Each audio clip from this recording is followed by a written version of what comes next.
You are talking with someone trying to make a simple point, and suddenly the conversation hits a dead end. The person shuts down, crosses their arms, and you are left staring at a metaphorical brick wall. But sometimes that wall shatters, and you actually get through. This graphic illustrates a simple truth about human interaction. Our words act either as barriers that isolate us or as portals that connect us. Words are windows or they are walls. Look at this comparison. We have a biological drive to connect, represented by these fluid, overlapping spheres. Yet society trains us to operate like this fractured cube on the left. We are taught to evaluate, compete, and diagnose. When we communicate through that conditioned mindset, we guarantee conflict. We force every interaction into a binary system where one person has to be right and the other has to be wrong. Escaping that destructive loop requires us to drop our instinct to diagnose others.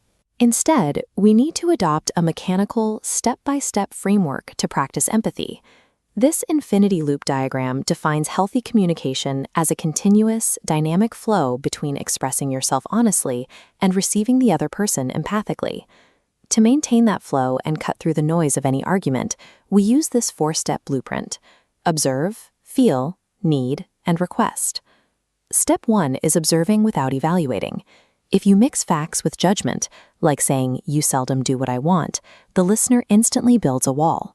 State the fact: "The last 3 times I initiated an activity, you said no," and the window stays open. Step 2 is identifying your true feelings. This is difficult because we frequently disguise our accusations and analytical thoughts as emotions. This funnel diagram separates faux feelings from true feelings. Saying "I feel ignored" is a faux feeling. It is an analysis of someone else's behavior. A true feeling is an internal physical sensation or emotion, like "I feel scared" or "I feel irritated." You have to strip away those accusations to name your actual internal state. That is the mandatory prerequisite to figure out why you are upset in the first place. That brings us to step 3, finding the root cause. When someone else does something, their behavior is merely the stimulus for your reaction. It is never the actual cause of your emotion. This illustration maps how that works. Surface emotions, like anger or joy, are the leaves, but they are directly anchored to a deep root system of universal human needs, like safety, connection, and autonomy. Once you know your unmet need, you move to step 4, making a clear request. Demanding someone be more responsible makes them defensive.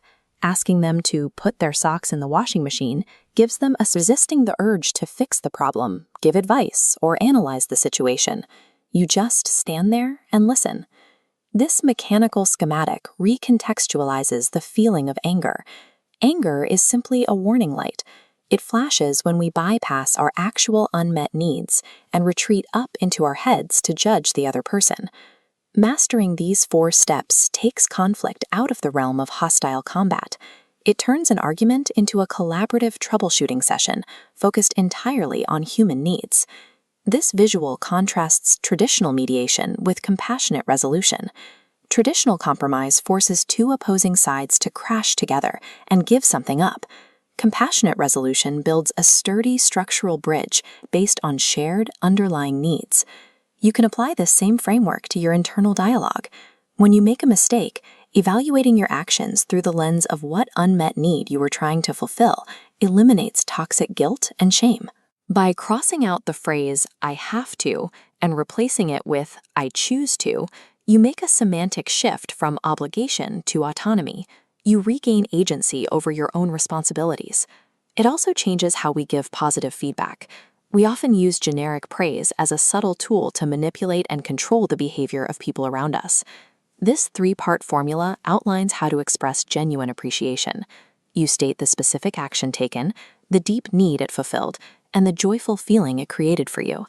As this text states, the goal is to cultivate radical honesty and build relationships where everyone's needs truly matter. When we intentionally map our daily words to our deepest human needs, we stop diagnosing each other.